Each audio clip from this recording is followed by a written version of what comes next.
You are listening to The Black Landscape with Andrea Spearman, where Black excellence is always trending. Welcome. This is The Black Landscape with Andrea Spearman. Joining us today is Derick Morgan. Hi. Hello. So, Derick, please share with our audience just briefly about your background. Yeah, absolutely. Hey, everyone. My name is Derick Morgan. I take he, him pronouns, and I come to you today as a policy associate for the Ella Baker Center for Human Rights. At the Ella Baker Center, we push for policy that uplifts people with low income, people who have been historically marginalized, Black and Brown people, Indigenous folk. And we push for policy, better policy, a life-affirming policy that lifts up the dignity we all hold. We do that at all levels of the government. I'm really lucky to work on the state team, and just glad to be here with y'all today. Thank you so much. So in general, there's visually not a lot of Black folks in policy making. What drew you to study policy work? Well, policy for me feels like a really natural fit. I've always liked really analytical things. Devil's in the details. I've always been a fan of getting into the details, the nitty gritty, the intricacies. I can spend some time at that. I think it's more interesting the more that there's there to discover, the deeper you look. I think that's so interesting. And also, I guess I just have like a strong sense of, what's right is right, and what's wrong is wrong, and looking out for family and community. So with policy, that's legislation that comes out every year trying to write opportunities for the year to come. And you're right that there's not a lot of black people in there. There's not a lot of Black and Brown people. There's not a lot of women in there. It's a very white dominated space. Unfortunately, our system inherited racism. It inherited a lot of awful things, patriarchy. It's a system that was originally built for white men, who had land. And you can still see the ghosts of that all throughout it. But what inspired me is that there's a lot of folks that look like me, actually, trying to make sure that the opportunities we write for next year, come to our communities, help reach the folks that we're thinking about, the folks that we hold in our hearts when we schlep all the way to the Capitol and try to tell people, how these laws really hit home. Yeah. So you said it kind of drew you naturally. Like there was no like moment in high school or college where you just saw somebody and was like, oh, I want to be in leadership like that. I want to make that change, be a part of writing and developing those kind of things. No, I would say definitely not in high school. But actually, a few years ago, I wanted to lean into groups that were doing dope work here in Oakland. Originally, I was born in Panama. I grew up in Florida and came to the Bay a few years ago and fell in love with it. What's different, what makes you different makes you special. And like that was just the vibe that I just immediately fell and embraced out here, and fell in love with the place, as many do. We are definitely a special place. Yes, yes. But I asked a friend of mine who's very intuitive, and I asked her, who can I put my shoulder to, or who else can I help out? Who's doing dope work here? And one of the groups she recommended was Ella Baker Center. I looked into, did my research, again in the details, and I found a report. Public safety begins with public health. In the report, it called out how having a police response to mental health crises is a failed policy response here in Oakland. It's it was really dense. It had a lot of facts and a lot of numbers, which I appreciated, but it also didn't shy away from the truth that Black and Brown people are most in danger when you call in the police. Now, at home we know that to be true. You know, our parents look out for us, and you know they teach us like, hey, this is the way it is out here. But I really appreciated that that truth was being elevated and published, and it wasn't just that it wasn't just that impassioned, like, watch out, my black sister, my black brother, you know, this, when you're only calling the cops, you're calling in danger. Hmm. But it also had the data behind it to back up how, as a city, we pour so many resources into this response that's supposed to keep us safe, to bring in safety. You Hmm. know, it's an Protect and emergency, and serve. well, depends who you're So, asking. right. But you know, it's an emergency, and we're calling in help, and instead we get a gun. So uh, I, I I just was like, this is dope work. I appreciated that someone is still telling the truth these days, and even if you were like something cold and unfeeling, like a city that so often runs like a business, you could see, hey, we're pouring so many resources into this, and we're not getting anything. All we're getting is mainly dead bodies. Mm.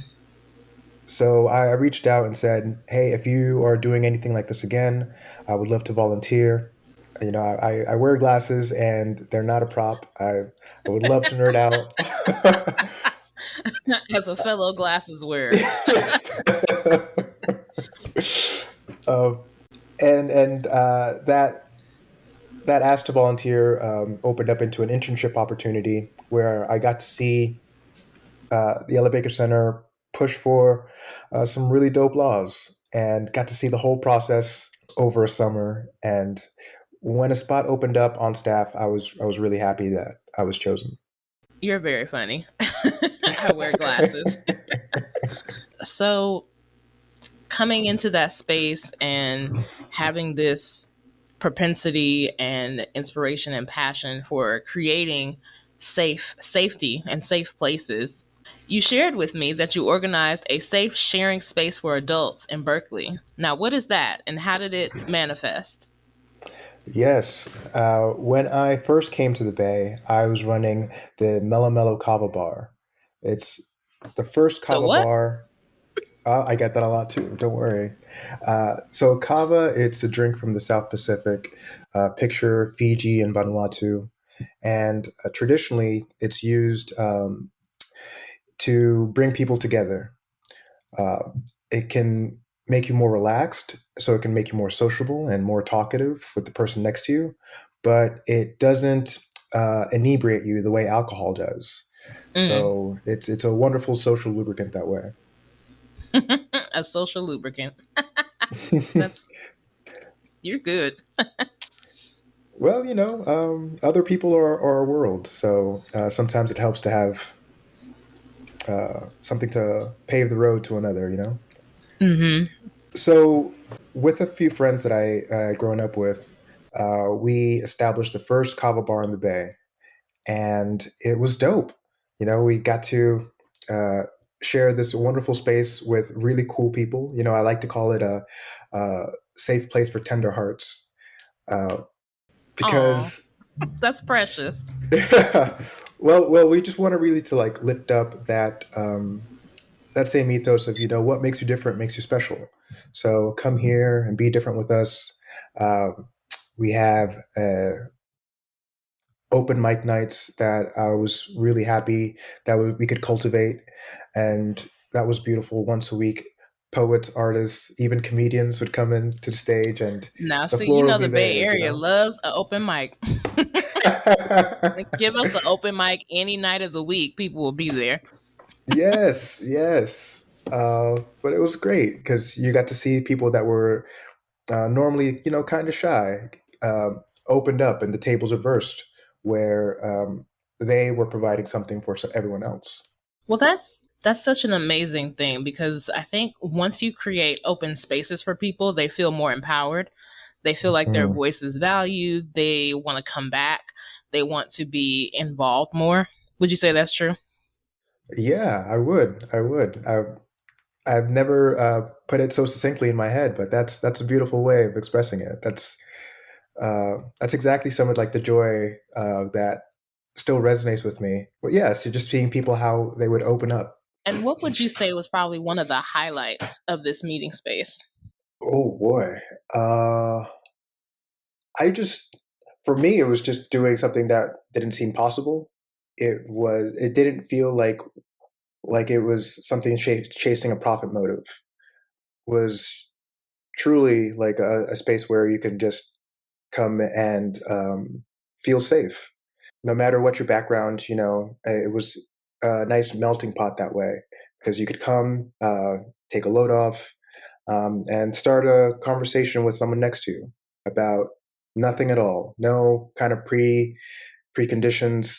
No one is expecting you to make a move on someone. It's Oh, not. Well, if you go to a bar and someone sits next to you, it's like, oh boy, I better remember what game I have up my sleeve. But not so here. That wasn't it at all. It was as much their space as it was anyone else's, and yeah, we got to share it together in a really cool way.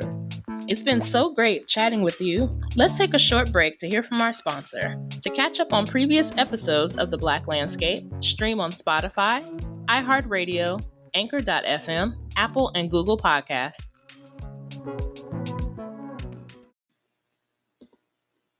Hey fam, if you haven't heard about Anchor, it's the easiest way to make a podcast. Let me tell you about it. It's free. There's creation tools that allow you to record and edit your podcast right from your phone or computer. And Anchor will distribute your podcast for you so it can be heard across Spotify, Apple Podcasts, Google Podcasts, and many more. You can make money from your podcast with no minimum listenership. It's everything you need to make a podcast, just in one place. Now download the free Anchor app or go to anchor.fm to get started. We are back. So let's dive deeper into the Ella Baker Center. For those who are unfamiliar, where exactly is it? How did it come about? Like, from your understanding, what's the history of the center? The Ella Baker Center started about 25 years ago as Bay Area Cop Watch. Yeah, it was one of the Oh, first. wait a minute. Hold on. Wait. Say that again. The Ella Baker Center began 25 years ago as Bay Area Cop Watch, one of the first organizations dedicated to keeping an eye on uh, police brutality, how it was happening all over, and there was really no record of it, and it was a lot harder to get accountability. Hmm. From there, we've grown into an organization that's not only looking at police brutality, but also looking at how our youth are incarcerated. Hmm. And previous campaigns, like the Books Not Bars campaign, led by our ED, Zach Norris, and a bunch of families across the state, helped to close 5 out of the then 8 youth prisons. Excellent work. Yeah, it was really dope, and I still love hearing about it because it wasn't like spearheaded by one person. What brought power to that campaign is families looking out for their youth and getting involved and getting loud. Yes. Now, actually, very recently, the Ella Baker Center moved into the Restore Oakland building. We have a forever home in the Yeah. heart of Fruitvale. It's really great because one thing that we don't escape is that there's been a lot of pushing out of Black people, of poor people, of too many people, actually. But by having a building, by having this home, we're established here, and the community has a place that they can lean on. That's not going anywhere anytime soon. A wonderful thing about our Restore Oakland home is that it doesn't just house the Ella Baker Center; it also works to hold other community-based organizations too. Casa Justa, Just Cause is our neighbor in there. 67 Sueños, they come through. Yeah, they're super dope. Yes. They're doing great work too. Yeah, they're awesome. And the very first floor is designed to be an open restaurant as well as a uh, Oh, mhm, I did not uh, know that. yeah, but also a small business incubator for uh, people that want to create food and share it in the community. The kitchen for it is actually twice as big as normal industrial kitchen, so that it can be used to help people that are just starting off in the restaurant industry and just need a little bit of space to work with. And that's kind of resonates throughout the whole building. The basement has a bunch of rooms specifically dedicated to sharing out with the community. And there's one room that reminds me a lot about skies. It's painted blue. Mm. There are these like fluffy lamps that are hanging, and that room is dedicated to restorative justice. So, especially for organizations that are looking for a safe space to hold those conversations and the many conversations that the restorative justice practice entails. This space is dedicated just for that. I love that. Creating that calming space to bring hearts and minds in for, as you said, restorative justice. It's communication without pretense, as people really wanting to come to a resolution and solutions. Hmm. That's Hmm. excellent. See, I need to come take a tour. Please, please do. And one thing that I like that you just said was inherit the community. And that is such a powerful statement because, as Black and brown folks are being driven out of Oakland and the Bay Area at large. So I think that statement is, it just brings so much power and life to it. And I'm so glad to hear that so many organizations are occupying this space to bring their own voices, to bring their own narratives, to bring their own historical backgrounds, to share with the community and to inherit the community, to train the younger people. This space sounds amazing. Yeah, it brings us a lot of joy. So, for specifically the Ella Baker Center, what has been your favorite project or program? Well, my baby right now, that well, it's not just my baby because we always work in coalition, but a Yes. project that's definitely been front and center in my mind and very close to my heart is our campaign for the Racial Justice Act. Hmm. Last year, the Ella Baker Center was part of a dope coalition of folks that helped California pass a law that asserted civil rights in the courtroom for the first time. Before before last year, the legal precedent was that no matter how much evidence of discrimination you could show to a court, no matter how much evidence that uh, you were being charged more because of the color of your skin or your sentence was more severe, um, that an officer that testified should not have been involved because of their declared racism, even an attorney involved or judge, that their bias was inserted into the system and you were punished more severely because of that. Hmm. No matter how much evidence you could present that that was happening, courts were mostly powerless to do anything about it. It would be called a harmless error. Harmless because Yeah. it wasn't harming anyone that was white, really. Tell the truth. That's the system we inherited. But last year, as in that changed, as did many things, with the protests that happened in the streets, the uprisings, Hmm. that the deaths that we all saw, that obviated the need for change. California took a profound step and passed the Racial Justice Act from Assemblymember Kalra. However, Hmm? when we passed that act, before it got to the governor, the law was amended so that it would only apply to cases going forward. Ah, Mm-hmm. Mm-hmm.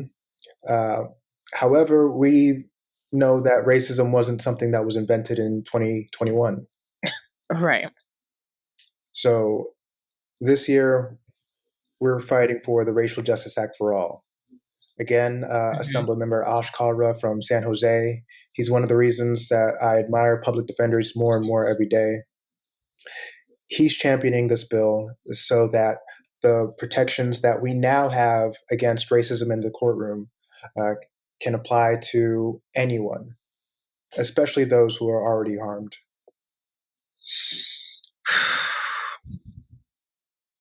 See, that's motion forward. And I think that's what we can invest in. It's like even those small wins are still wins, you know. And it's that passing of that law. It's that people like you, people like these assemblymen and congresswomen and all these legislative folks, all the volunteers, all the believers, you know, the believers in justice, in in righteousness, you know, and keeping it 100. Yeah, I thank you so much for that praise, but really, it goes to the whole community. It's Mm-hmm. because of um, it's because of the community that gives us the bravery to stand up with that righteousness. The calls for change this because it's not right, they are echoed in the streets, Mm. and that's what really lifts us up when when we're able to say that in the right place. So, Derick, what's next for you? What's next for the center? Oh boy, I what's next for me? I hate guessing. I would never have guessed that. Or projected projected well, ideas and thoughts. I see us just going for bigger and bolder things. One of the first campaigns that I helped with the Ella Baker Center with was the repeal of a 1 year enhancement. So in California's criminal legal system, besides the punishment that's in the books, there are enhancements that you can get for the particulars of what you were charged with. So, for instance, uh, if you get charged today, and in your past you were in trouble and you got punished more harshly, like instead of getting probation, let's say you got jail time or even sent to prison, there's an enhancement in the books that would punish you again just because you were punished more harshly before. What? Truly. That now see that's why you guys are out there, because that makes no sense to me. It's like, why are you trying to double what I did? Right? I served Right? that time already. Move on. Yeah. It, there was a lot when you look into like what happened during the tough on crime era when we got three strikes Hmm. and a lot of bad things that are in the books now. It's just like, wow, did the world lose its mind? Uh, Nope. However, yeah, well, I don't know. That's debatable. Right. I don't think it uh, lost its mind. I think America is operating in the way that it always has, in a perspective of, from a white lens, from a white perspective, from only things being applicable when they don't apply to white people, mhm, mhm. specifically attacking black and brown and other, folks of color, white supremacy. Yeah, it's one of the most extractive forces in the world, and it continues to just extract. Before it was stealing land and stealing labor, and now it's still stealing labor, but it's Hmm. also stealing resources. It takes about, uh, believe local police stations and police infrastructure usually take about half of a city's general funds. So no matter where you stand on taxes, just consider that half of them are going to uphold this uphold some guns coming in to your streets to disappear Black and brown people. Mm. The good news is, though, yes, that in our campaign to repeal that enhancement, we did. And it was taken off the books, so it would no longer apply. Prosecutors could no longer use it going forward. A few years later, in fact, just last year, we passed a law to repeal those enhancements retroactively. Yeah. So that's what I was waiting to hear, Derick. Retroactively. Yes, righted the wrongs of the past. It's not enough to just call something out and say, all right, we'll be better going forward. No, we have to take accountability for our mistakes and bring our past with us into the present and move better in the future. Absolutely. And on that note, Derick, I thank you so much for joining us. Please tell the audience how they can join the fight with you and the Ella Baker Center. Where can they find Ella Baker Center online? Well, you can find us at ellabakercenter.org. Please reach out and join our mail nights. On a policy team once a month, we get in a nice Zoom space that imitates, us sitting at the same table and responding to a stack of mail that we get from people inside. Also, check us out on Twitter. That's where I know Twitter can be very polarizing, but in the policy world, a lot of legislators are on Twitter and a lot of news people are on Twitter. So it's a good way to get in the nose of what's happening with a lot of laws. There's I don't want to plug it all right now, but check out hashtag RJA for all if you want to keep in touch with what's going on with the Racial Justice Act for all. Yeah, just feel free to reach out. Fantastic. Thank all of you out there for listening and supporting another season. This has been another episode of The Black Landscape, where Black excellence is always trending.